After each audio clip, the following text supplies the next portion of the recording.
A'udzubillahi minasyaitonirrajim. Bismillahirrahmanirrahim. Alhamdulillahirabbil alamin. Nahmaduhu wa nasta'inuhu wa nastahdihi wa nastaghfiruh. Wa na'udzubillahi min syururi anfusina wa min sayyiati a'malina. May yahdihillahu fala mudilla lahu wa may yudlilhu fala hadiyalah. Nashhadu an la ilaha illallah wa nashhadu anna Muhammadan abduhu wa rasuluh. Allahumma shalli ala sayyidina Muhammad wa ala alihi wa sahbihi ajma'in. Alhamdulillah, bersyukur kepada Allah Subhanahu wa taala. Salawat dan salam kita panjatkan kepada baginda Nabi sallallahu alaihi wasallam. Alhamdulillah, kita dapat bersama-sama lagi dalam sesi tadabbur harian pada kali ini.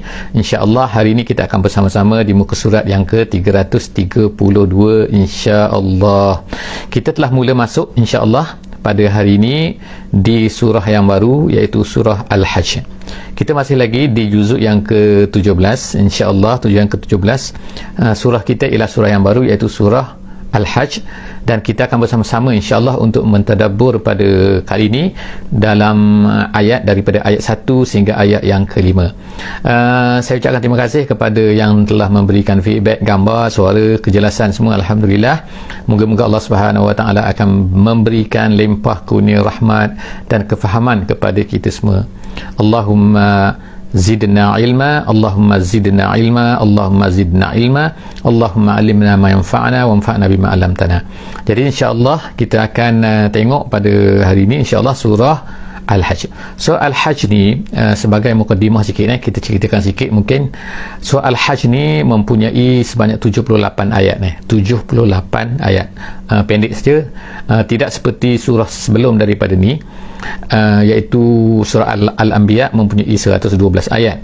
Tapi surah ini agak panjang, setiap ayatnya agak panjang. Sebagai contohnya pada muka surat ini, muka surat yang pertama daripada surah ini, iaitu muka surat 332 ni, ayatnya hanya 5 saja.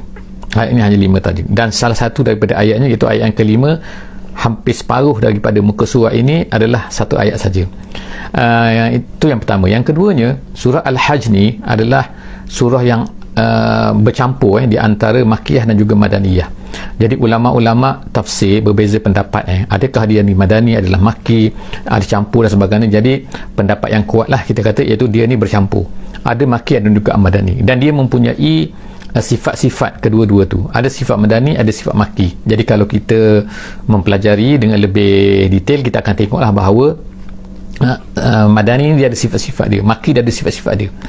Ulama yang mengatakan bahawa ayat-ayat Makki ni yang turun dalam surah Al-Hajj ni adalah merupakan turun di akhir-akhir semasa Nabi SAW berada di Mekah, iaitu sebelum daripada Nabi kita SAW berpindah ke Madinah, iaitu dikatakan tahun yang ke-13, tahun yang ke-12 dan begitulah kan.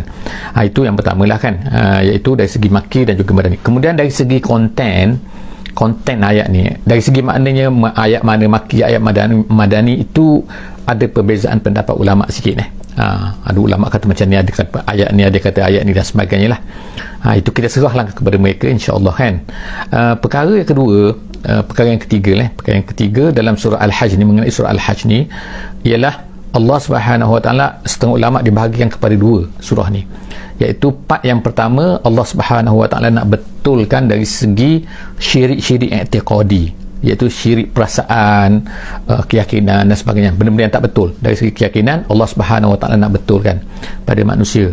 Kemudian yang kedua, part yang kedua, setengah ulama mengatakan iaitu part yang kedua daripada surah ni, dia nak betulkan dari sudut syirik amali, iaitu amalan-amalan, perkara-perkara amalan yang salah yang dilakukan oleh manusia. Jadi kita ada dua lah tu, iaitu membetulkan syirik i'tiqadi, dan yang kedua ialah membetulkan syirik amali. Jadi insya-Allah kita akan bersama-sama untuk melihat surah ini, ayat muka surat 332 ayat 1 sehingga ayat 5 daripada surah Al-Hajj. A'udzubillahi minasyaitonirrajim. Bismillahirrahmanirrahim. Ya ayyuhan nasu taqu rabbakum inna zalzalatas sa'ati syai'un 'azim. Sadaqallahul azim. Jadi ayat ni, alhamdulillah, kita baca ayat ni lah. Ayat ni dimulakan dengan seruan kepada manusia. Allah Subhanahu Wa Taala sebutkan ya ayyuhan nas, ya ayyuhan nas. Jadi kalau ya ayyuhan nas biasanya ialah ayat makki. Kalau ya ayyuhallazina amanu biasanya ialah ayat madani. Jadi dia ada dua yang berbeza bentuk tu, itu yang dikatakan bahawa kadang-kadang ada di dalam surah Al-Hajj ni ada bentuk makki, ada bentuk madani. Salah satu daripada bentuk makki ialah disebutkan ya ayyuhan nas, wahai manusia. Seruan tu kepada manusia. Jadi Allah SWT mulakan ayat nombor 1 dalam surah Al-Hajj ni dia dengan sebut ya ayyuhan nas, wahai manusia. Apa Allah Ta'ala sebut iaitu ittaqu rabbakum, hendaklah kamu takut kepada Tuhan kamu. Maksud takut kepada Tuhan kamu iaitu takutlah kepada iqab, kepada hukuman, kepada azab Tuhan kamu. Itu maksudnya. Jadi ittaqu rabbakum, hendaklah kamu takut kepada hukuman yang Allah Subhanahu Wa Taala datangkan daripada Allah Subhanahu Wa Taala. Maknanya takut kepada Allah, disebutnya takut kepada Allah lah secara umumnya. Itu yang pertama. Yang keduanya Allah Ta'ala sebutkan ni, inna zalzalatas saati syai'un azim. Sesungguhnya zalzalah ni goncangan Kalau kita ni macam kata gempa bumi kan. Gempa bumi ni biasa tak lama. Biasanya sekejap kan, gegar kan. Seminit, 2 minit, setengah minit dan sebagainya lah kan bagi orang yang pernah merasai dia tak lama kan. Dia tak ada sampai sejam bergegar kan, tak ada. Tapi Allah Subhanahu Wa Taala sebutkan di sini bahawa zalzalah as-sa'ah ini sebenarnya adalah syai'un azim, satu benda yang sangat besar. Kenapa? Ulama-ulama kata ayat ini turun kerana setengah daripada orang kafir ni dia memperlekehkan, dia mempermainkan, dia rasa alah kecil je, alah kalau bahasa Brunei damit je kan, tak ada apa-apa pun, sikit je. Maknanya kegoncangan tu dia kata alah kiamat ni sikit je. Jadi Allah Subhanahu Wa Taala nak betulkan pemikiran, nak betulkan kefahaman. Sesungguhnya zalzalah as-sa'ah ini adalah satu benda yang sangat besar kan, syai'un azim, satu benda besar. Awak jangan main-main, dia yang sangat besar. Jadi manusia yang pernah mengalami gempa bumi walaupun sedikit pun dah tahu dah, yang mengalami tsunami walaupun sedikit pun dah tahu dah kan, betapa dahsyatnya kan, dengan banjir, dengan gegarnya, dengan runtuh rumah. Ini gegaran-gegaran yang tak tahulah berapa lama. Ada Allah Ta'ala kata sangat-sangat besar, syai'un azim. Jadi Allah Ta'ala nak betulkan perasaan manusia yang merasa rendah, merasa sikit, merasa lekehnya apa yang berlaku gegaran pada hari kiamat. Itu yang pertama. Ayat yang kedua, Allah SWT sebutkan bentuk apa yang berlaku pada hari akhirat tu kan. Yauma tarawunaha. Allah Ta'ala kata kamu akan melihat ni pada hari kiamat. Jadi Allah SWT sebut ni gambaran supaya kamu ni dapat menggambarkan. Walaupun gambaran ini kalau mengikut hadis sebutkan bahawa pada ketika ini orang-orang muslim semua, orang mukmin yang betul-betul mukmin, mereka telah dimatikan oleh Allah Subhanahu Wa Taala. Mereka tak akan menghadapi suasana ni. Tetapi Allah Ta'ala nak ceritakan gambaran kan apa yang berlaku, sebab majoriti manusia ni adalah kafir, majoriti manusia tidak beriman. Allah SWT matikan dengan angin tu sebelum daripada hari kiamat datang angin yang mematikan semua orang beriman, yang betul-betul beriman yang betul-betul beriman. Yang tinggal ialah orang kafir, orang yang tak ada iman, orang yang tak beriman dan sebagainya. Lalu pada ketika itu mereka merasai benda ni. Inilah yang berlaku pada hari kiamat. Yauma tarawunaha. Bukannya berlaku satu tempat saja. Kalau sekarang ni berlaku kata-kata di Amerika pun bukan berlaku di San Francisco saja, di Florida saja, di contohlah kata tempat-tempat di Mexico saja, di Iran saja, di China saja, satu tempat, tapi ini berlaku seluruhnya. Jadi kedahsyatan Allah Ta'ala kata pada hari ini keadaan dia yauma tarawunaha, kamu akan melihatnya iaitu tazhalu. Pada hari kiamat ni, saah ini tazhalu ni maknanya ialah iaitu seseorang yang lupa kerana sangat terkejut. Maknanya dia buat satu benda sehingga bila dia terkejut dia lupa semua. Itu tazhalu. Jadi Allah SWT sebut sini, yang pertama gambaran yang berlaku ialah tazhalu kullu murdi'atin. Kullu semua, murdi'atin ni yang menyusukan, penyusu maknanya. Tak kira lah kullu ni ulama kata manusia ke binatang ke semua kan. Semua yang menyusu. Yang menyusu anak ni tak pernah lupa pada anak dia kan. Sebab apalah tengok kan, kalau orang menyusu anak dia akan bawa ke mana saja kan. Maknanya dia akan kendong anak dia kan. Kena menyusu anak. Tiba-tiba macam mana dia boleh lupa kepada apa yang disusu. Dia menyusu anak dia tu, dia boleh lupa. Jadi Allah Ta'ala kata sini adalah kerana kedahsyatan hari kiamat tu, kamu melihat nombor satunya sesiapa yang menyusukan, tak kira manusia binatang yang menyusukan, murdi'ah, penyusu tu amma ardu'an, daripada apa yang disusukan. Maknanya daripada anak dia lupa anak dia. Tu nombor satu keadaan. Yang keduanya Allah Ta'ala kata wa tada'u kullu zati hamlin hamlaha. Kedahsyatan hari kiamat tu menyebabkan tada'u tu gugur. Gugur ni maknanya anak tu jatuh, maknanya kan. kullu zati hamlin, setiap yang mempunyai hamil, kehamilan, maknanya setiap yang mempunyai anak tu gugur.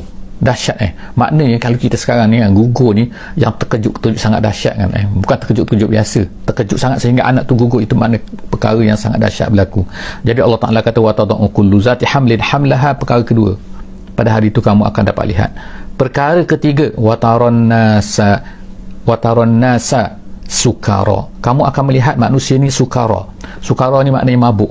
Mabuk ni boleh jadi mabuk minum ke, minum alkohol ke kan, jadi mabuk. Jadi tengok orang mabuk macam mana kan, orang berada biasa, orang tengok orang mabuk seperti orang di negeri barat kan, kalau dia mabuk kan malam Ahad tu kan, dia mabuk dah tak kira lah, hancur semua otak dia, tak boleh driving, tak boleh semua kan, dah mabuk kan, membuih-buih mulut macam tu, tetap berjalan tu huyang-hayang, itu mabuk ataupun mabuk juga ialah mungkin sukara ni ialah mungkin juga mabuk laut termuntah menonton lemilong, maknanya itu keadaan lah suasana orang mabuk ni ialah. Tapi sini lah lebih kepada mabuk arak tu kan, orang minum tu. Maka Allah Ta'ala kata manusia ni wataron nasa, kamu akan tengok manusia tu semua mabuk sukara, sedangkan wama hum bisukara, sedangkan mereka ni bukan minum pun. Tapi kenapa Allah Ta'ala kata? Sebab dia walakinna azaballahi syadid, tapi sebab yang menyebabkan berlaku macam tu semua tiga perkara tu ialah kerana azab Allah itu sangat syadid, sangat dahsyat. Maknanya kedahsyatan azab ni, kedahsyatan takutnya seseorang tu kepada suasana yang berlaku tu menyebabkan tiga perkara tadi berlaku. Lupa kepada anak susuan, gugurnya kandungan-kandungan, dan yang ketiganya ialah manusia ni kelihatan seperti mabuk. Tu ayat yang kedua. Ayat yang ketiga kita akan tengok seterusnya ialah Allah SWT sebutkan tentang ni cerita lain pula iaitu tentang keadaan di mana ayat ni ayat yang ketiga ni dikatakan oleh ulama tafsir turun apabila orang-orang Quraisy yang diketuai oleh An-Nadr bin Al-Haris. Jadi ada seorang ketua orang Quraisy, ketua Quraisy yang menentang Nabi ni ramai. Ada yang masyhurnya Abu Jahal lah kita katakan, ada yang kata Abu Lahab dan sebagainya. Abu Sufyan dululah sebelum dia beri Islam tu, Abu Sufyan. Tapi ada lagi yang bernama An-Nadr, dia ada lebih daripada 20 orang. Yang mana ketua-ketua samsing lah katanya berada di Mekah ni, yang menjadi pelopor ketua yang orang ajak orang lain kan, menyeksa orang dan sebagainya. Jadi salah seorang daripada mereka nama An-Nadr bin Al-Haris. Dia dia kata apa? Dia dan juga geng-geng dia lah, dia kata tu malaikat tu anak perempuan Allah. Dia kata lagi dia kata mana Quran ni kata ni karutnya ni ini adalah dongeng-dongeng je ni. Macam-macam dia buat tuduhan-tuduhan macam ni. Jadi Allah Subhanahu Wa Taala pun katakan wa minan nas, ada di kalangan manusia ni yang man yujadilu fillah, yang berjidal dengan Allah, yang berdebat dengan Allah. Maknanya dia nak lawan apa yang Allah Ta'ala sebut, dia nak lawan, dia nak kata tak betul. Maknanya apa Quran ni tak betul, gini tak betul. Ini perkara ni berlaku kan, sama sekarang pun berlaku kan. Ada orang maknanya rasa bahawa dia lebih betul, apa Quran ni ada tak betul, maknanya ada orang macam tu. Macam mana dia anggap Tuhan, macam mana apa benda kan. Jadi Allah ni macam mana. Jadi Allah Ta'ala kata wa man yujadilu fillah bighairi ilmin, tanpa ilmu. Jadi sekarang ni kan kita berdepan dengan internet dan sebagainya kan, jadi banyak kan orang boleh baca sini kan, Quran tak baca, Quran tak belajar kan. Jadi maknanya kan yang Islam dia tak belajar, tapi dia pergi belajar tu, baca benda-benda yang karut-marut tu kan. Orang ni cakap macam ni, orang kafir cakap macam ni, macam akhirnya pemikiran tu pemikiran yang bukannya datang daripada Allah Subhanahu Wa Taala, sedangkan yang datang daripada Allah ialah daripada Al-Quran. Jadi datang daripada mana? Datang daripada internet. Semua manusia tuliskan dah. Kemudian Allah Subhanahu Wa Taala kata orang yang macam tu wa yattabi' kulla syaitanin marid.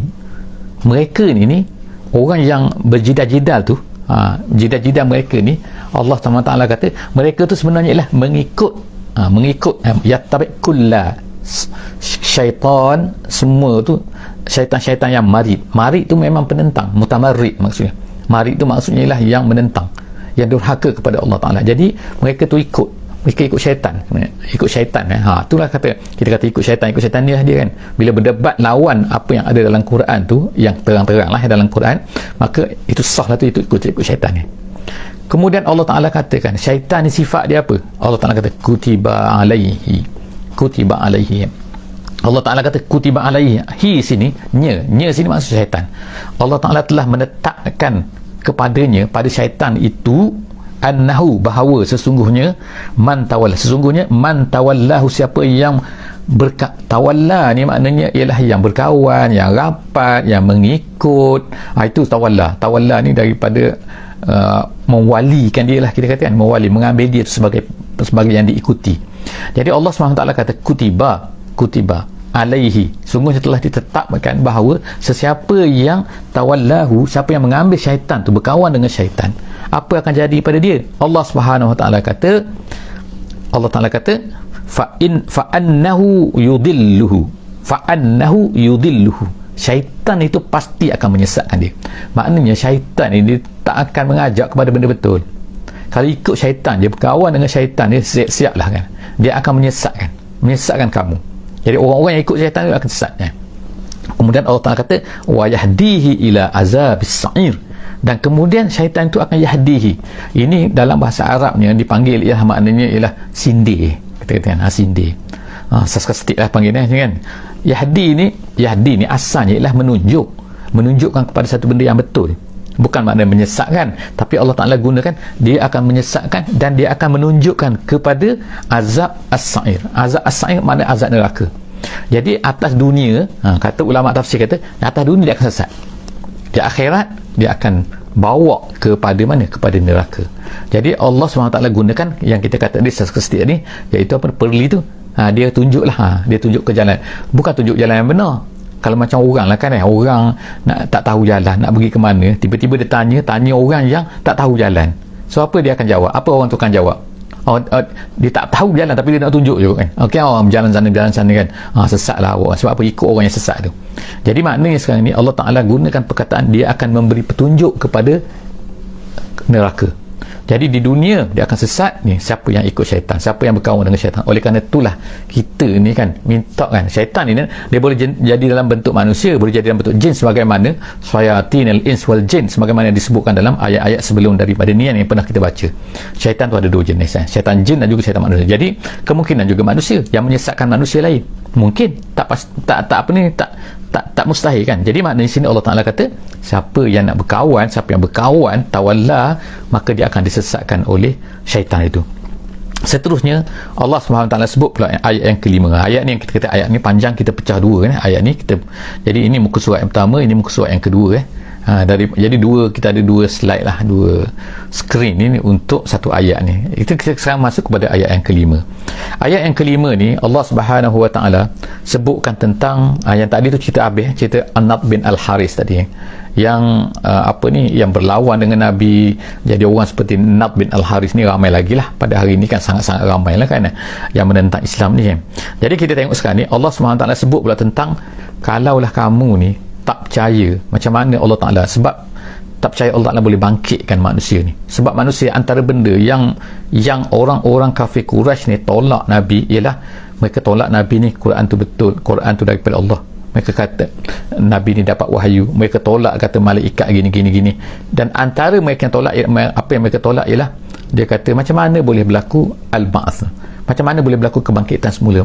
Kita dah matilah kan, sudah lah kan mati tanam kan, kita tengok kubur tanam lah kan, semua jadi mayat, jadi apalah, reput semua dah hilang, jadi tengkorak, jadi apa kan, takkan nak hidup balik. Inilah benda yang manusia tolak Nabi SAW, antara mereka tolak. Jadi Allah SWT sebutkan dalam ayat yang kelima ni, Allah nak tekankan bahawa sebenarnya ni Allah Ta'ala nak cerita ni, ya ayyuhan nas, wahai manusia. Tengok kan, manusia lagi Allah Ta'ala kata wahai manusia. Maknanya ni bentuk ayat maki, kita kata ayat yang turun di Mekah. In kuntum fi raibin minal ba'si, kalau kamu ni raib ni maknanya syak, kamu tak yakin. Allah Ta'ala kata in kuntum, kalau kamu ni tak yakin minal ba'si, bagaimana Allah Ta'ala boleh bangkitkan. Ba'si itu bangkitkan daripada dah mati, bangkitkan balik daripada kubur tu. Kalau kamu tak yakin benda ni, mari aku nak cerita. Allah Ta'ala kata aku nak cerita sekarang ni bagaimana ni. Jadi dengar baik-baik, faham baik-baik ni. Kalau kamu tak percaya sangat, fa inna, Allah Ta'ala kata khalaqnakum min turab, dulu kamu ada tak ada, kamu tak ada dulu. Siapa yang ciptakan? Fa inna khalaqnakum, kami yang ciptakan. Allah Ta'ala kata kami yang ciptakan kamu daripada apa? Daripada turab, tanah kan. Awak ambil tanah tu kan, awak tengok manusia, beza tak? Sangat jauh kan. Boleh buat manusia tu jadi tanah, tanah tu jadi manusia? macam tak mungkin macam tu. Perbezaan yang jauh di antara dua kan. Kalau kita ambil tanah liat pun kan, kita kata nak buat bentuk manusia pun, kita tengok jauh ni. Orang sekarang nak buat robot kan, tak jadi-jadi. Cuba tengok kan, nak buat robot ni, gunalah Japan apa benda, habis guna teknologi kan, nak buat macam sama macam manusia, dengan ada masa-masa yang boleh bergerak. Tengok kan, di muka saja ada berapa masa kan. Jadi kena pakai bateri lah pula kan. Kita tengok apa benda kan, makan ni kan, bukan gitu kan, makan dia, makan dah habis lah kan. Makan lepas tu kenyang, boleh berjalan, boleh ambil tenaga, kalori dan sebagainya. Ini robot ni kena pakai bateri lah apa benda kan, mestilah kan. Jadi kita tengok kat sini, Allah SWT kata, Allah Ta'ala ciptakan daripada tanah, daripada benda yang macam tak logik macam kan. Tapi siapa yang ciptakan? Allah Ta'ala boleh ciptakan kamu min turab thumma min nutfah. Kemudian selepas daripada tu dah jadi Nabi Adam. Nabi Adam lah maksud tadi. Selepas daripada Nabi Adam dah ada ni, dah jadi, patut Allah Ta'ala jadikan pula kamu ni daripada nutfah. Nutfah maknanya air mani, bukan seluruh air mani tu, tapi makna sperm yang ada dalam air mani tu. Kemudian Allah Ta'ala kata summa min alaqah, dan kemudian daripada alaqah tu maksudnya ialah daripada, kita kata itulah kan, bila senyawa kan, di antara ni seketul darah yang kecil ni, sekecil ni, bukan mudrah. Kalau mudrah tu dia dah besar, tapi alaqah kan, dia tergantung. Nama dia alaqah ni banyak lah kan. Bila ditengok kenapa pemilihan Allah Ta'ala perkataan alaqah tu kan, min alaq, kita baca iqra bismi rabbikal ladzi khalaq, khalaqal insana min alaq. Alaq tu maknanya ialah dia ada beberapa makna. Yang pertama, makna alaq ni tergantung, alaqah tergantung. Jadi sebab apa, bila kaji tengok, oh rupanya zygote, zygote dipanggil tu zygote, apa ni yang hasil persenyawaan tu, dia tergantung dalam rahim tu. Dia tergantung, bukan duduk di bawah, tapi tergantung ke atas. Maknanya macam tu, tergantung duduk sini, itu tergantung alaqah. Kemudian yang keduanya, alaqah ni dalam bahasa Arab ialah maksudnya ialah tu juga lintah tu kan. Jadi bentuk tu memang betul, bentuk dia macam lintah masa dia kecil tu. Kemudian lagi alaqah. Jadi Allah Ta'ala kata kami jadikan kamu ni daripada alaqah. Selepas itu kemudian berubah pula menjadi summa min mudrah. Mudrah ni ialah satu ketul darah, satu ketul daging, minta maaf, daging yang mana dalam bentuk daging, tadi darah, sekarang bentuk daging yang kecil yang boleh masuk dalam mulut, yang macam dikunyah-kunyah. Nah, macam mana dikunyah kan, itu daging-daging yang macam lembut macam yang macam dikunyah, nampak bekas kunyah tu. Maknanya dia bukan seketul bulat cantik tak kan, tapi dia bekas dikunyah-kunyah, gitu kan. Itu nama dia mudrah. Jadi Allah Ta'ala gunakan perkataan mudrah ni. Kemudian daripada mudrah Allah Ta'ala, kemudian mukhallaqah. Mukhallaqah ni makna tercipta dengan sempurna. Wa ghairi mukhallaqah, dan ada yang tidak tercipta dengan sempurna. Setengah ulama kata maknanya ada yang gugur. Selepas daripada jadi darah tu kemudian dia gugur. Jadi kita tengok orang tu panggil guguran kan. Jadi tapi ada yang kata, setengah ulama kata, iaitu dijadikan sempurna. Ada yang tak sempurna, maksudnya ialah ada yang cacat, ada tak cacat. Itu makna lahir cacat tu siapa yang tentukan? Allah Ta'ala tentukan benda tu. Kemudian Allah Ta'ala kata linubayyina lakum. Kenapa Allah Ta'ala jadikan bentuk macam tu, daripada gini, daripada berubah ini kan? Allah Ta'ala nak ceritakan linubayyina lakum, untuk menjelaskan kepada kamu semua. Menjelaskan apa? Menjelaskan bahawa kami ni berkuasa, kami boleh buat kalau kami nak buat kan. Jadi apa masalahnya? Setiap hari kamu tengok kan, anak beranak, orang melahirkan anak, ada hospital, tempat melahirkan anak, ada kan hospital bersalin dan sebagainya kan. Maknanya manusia lahir, binatang lahir dan sebagainya, kucing, arnab, ketok kira lah kita katakan. Semua tu sepatutnya menjadi pemerhatian manusia. Macam mana dia boleh berubah daripada ini kemudian jadi manusia, kemudian jadi binatang, kemudian jadi sempurna, ada yang jadi tak sempurna. Semua tu lilung bayin lagu. Kalaulah macam tu, kenapa Allah Ta'ala tak boleh nak bangkitkan kamu semula? Payah sangat ke? Jadi Allah Ta'ala kata sini wa nuqirru fil arham, kemudian seterusnya wa nuqirru fil arham, kemudian kami tetapkan di dalam rahim.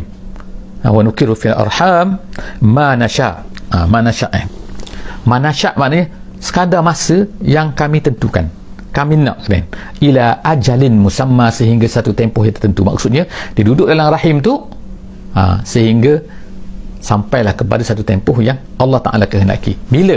Iaitu sampai dia lahir bila? Maknanya dia keluar. Jadi sebab tu kita panggil due dan sebagainya kan. Tapi siapa yang tentukan masa dia keluar, siapa yang tentu time ni, saat ni dan semua itu, Allah Ta'ala yang tentukan. Kita hanya mencatatlah, kita kata oh dia ni dilahirkan pada gini, pada saat ni, pada minit ni dia lahirkan tapi siapa yang tentukan? Allah Subhanahu Wa Ta'ala tentukan. Jadi itu dia kata ajalin musamma. Kemudian seterusnya summa nukhrijukum tifla, kemudian kami yang keluarkan. Tengok tu kan, Allah Ta'ala sebutkan kami yang keluar, bukan doktor keluarkan, bukan nurse keluarkan. Nurse tu adalah usaha manusia, Tapi yang keluarkan tu nukhrijukum tifla, kamu menjadi tif tu makna kanak-kanak, bayi yang kecil. Kemudian summa litablu asyuddakum, kemudian kamu pun membesar litablu, kamu sampai, Allah Ta'ala kata asyuddakum, asyudda ni makna kamu tegap, mantap badan kamu. Dikatakan ulama sini iaitu umur 30 hingga 40. Itu manusia paling kuat lah pada masa tu kan. Umur dia dah matang, akal pun dah matang. Itu asyudda ni kuat, kukuh mana. Kamu sampai kepada satu masa kamalul quwwah, kalau dalam bahasa Arab dia kata kamalul quwwah, umur 30 hingga 40. Kemudian wa minkum man yutawaffa, Allah Ta'ala kata, dan di antara kamu ada yang diwafatkan, dimatikan bila? Sebelum daripada umur 30. Ada yang mati sebelum daripada asyudda tu. Dan ada pula Allah Ta'ala kata wa minkum man yuraddu ila arzalil umur, ada di kalangan kamu pula man yuraddu, yang dikembalikan kepada, yuraddu tu dikembalikan kepada arzal tu daripada razala tu artinya ialah yang, kalau ikut makna asal razala tu maknanya ialah yang rendah mutunya, yang hina, yang apa lagi nak kata, yang keji. Itu makna azal. Jadi arzalil umur yang lanjut, kita kata kalau dalam bahasa Melayu kan, disampai kepada umur yang lanjut, likaila, Allah Ta'ala kata sehinggalah, likai la ya'lam, sehinggalah dia tidak tahu, min ba'di ilmin syai'a, selepas daripada dia tahu. Maknanya dia tak tahu, maknanya dia nyanyuk, kita panggil. Dulu dia tahu, sekarang tak tahu, dia lupa. Lupa, nyanyuk, orang tu kita panggil nyanyuk lah. Kalau orang muda kita panggil lupa, tapi bendanya sama ya, dulu tahu, sekarang tak tahu. Jadi Allah SWT kata, maka di kalangan kamu ada yang dilanjutkan umur oleh Allah SWT sehingga dia tak tahu yang dulu mana dia tahu. Dulu dia tahu ni, dulu dia tak ingat dah, dulu dia ingat orang ni siapa, sekarang dia tak ingat. Dulu rumah dia ingat, sekarang tak. Jadi kita panggil dia nyanyuk. Jadi kata dalam perkara ini, ulama-ulama bila cerita pasal ni akan mengambil, memetik kata-kata Ikrimah seorang sahabat Nabi sallallahu alaihi wasallam, Ikrimah bin Abi Jahal. Dia pernah berkata, dia kata, man qara'al qur'ana, siapa yang membaca Quran, dia kata lam yasirru bihazihil halah, dia tak akan sampai kepada keadaan ini. Keadaan mana? Iaitu keadaan nyanyuk. Siapa yang banyak baca Quran, dia kata dia tak akan sampai nyanyuk. Tapi kita janganlah buat ini jadi satu petanda pula bahawa orang tu kalau nyanyuk tu orang tu tak bagus. Tak mesti kan. Ini di antara cara-cara lah kan, gak-gak lah kan. Maknanya kata Ikrimah, kalau orang tu baca Quran, ini berdasarkan kepada pandangan dia kan, berdasarkan pengalaman dia, orang yang banyak baca Quran dia tak akan sampai ke tahap nyanyuk. Maknanya kalau dia mati, tapi dia tak nyanyuk. Tapi janganlah kata nyanyuk tu tak bagus bukan maksud macam tu. Kemudian watarul arda, sekarang Allah Ta'ala balik semula, habis cerita pasal manusia, kejadian manusia ni, zaman kejadian manusia ni memang gitu kan. Ni Nabi, kalau ikutnya Nabi, Allah Ta'ala ceritakan, Nabi baca ayat ni kan, Nabi mana tahu kan, orang zaman dulu mana tahu, mana ada saintifik, mana ada doktor, mana apa kan yang boleh teropong perut orang, mawar rahim dan semua kan, boleh tahu tingkat-tingkat manusia seminggu jadi kan. Itu nak menunjukkan salah satu daripada keajaiban ni, bahawa ini adalah mukjizat, bahawa Quran daripada Allah Subhanahu Wa Taala yang tahu semua benda. Jadi Allah SWT kemudian cerita, Allah Ta'ala cerita benda ni untuk apa? Kamu tengok watarul arda hamidah, kamu tengok bumi ni hamidah. Hamidah ni maknanya ialah kering kontang. Pernah tak kamu tengok kering kontang? Pernah tengok kan, watarul arda hamidah fa iza anzalna 'alaihal ma', tiba-tiba bila kami turunkan air ke atasnya, iaitu hujan turun, tiba-tiba ihtazzat, dia bergegar. Bukan bergegar maknanya dia mula mengorak, kita katakan terbelah itu ihtazzat kemudian warabat, kemudian dia tumbuh dan subur. Rabat ni kalau kata riba tu maknanya satu benda yang subur, satu benda yang bertambah kan.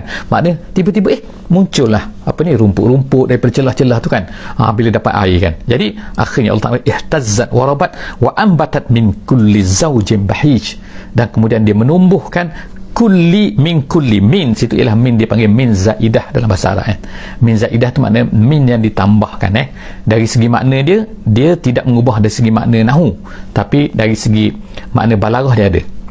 Itu nama dia min zaidah iaitu makna kata menumbuhkan semua tumbuhan-tumbuhan, jenis-jenis tumbuhan. Zauj tu maknanya bukan isteri, zauj itu maksudnya ialah sinf, maknanya pelbagai jenis, maknanya pelbagai tumbuhan. Bahij ni yang elok, yang indah, yang cantik kan. Jadi maknanya Allah Ta'ala sebut sini kan, tengok bagaimana Allah Ta'ala boleh ubah ni, daripada bumi yang kering kontang dia boleh tumbuh. Datang daripada mana? benih dia daripada mana, tu daripada mana. Itulah maknanya kehebatan Allah Ta'ala. Allah Ta'ala nak kata, jadi kalau nak lahirkan manusia, nak bangkitkan manusia, nak baks manusia ni yang dah mati ni, payah sangat ke? Dulu dah ada dah kan, manusia dah ada dah, berkeliaran ke sana, berjalan semua kan, lepas tu dia mati. Kemudian dia mati sekejap, dia berpisah sekejap, lepas tu dia hidup balik. Jadi nak menunjukkan semua ni adalah Allah Ta'ala nak kata Allah Ta'ala mampu untuk buat semua benda-benda ni. Setakat itulah saja insya-Allah untuk kali ini. Kita akan jumpa lagi insya-Allah di muka surat yang ke-333 insya-Allah dalam sesi akan datang. Aqulu qawli hadza wa astaghfirullahal azim li wa lakum. Insya-Allah jangan lupa untuk share, jangan lupa untuk berikan link kepada semua, dan juga untuk follow, untuk apa ni, untuk, dan letakkan komen insya-Allah. Aqulu qawli hadza wa astaghfirullahal azim li wa lakum. Bismillahirrahmanirrahim. Wal 'asri innal insana lafi khusr illa allazina amanu wa 'amilus solihat wa tawasaw bil haqqi wa tawasaw bis sabr.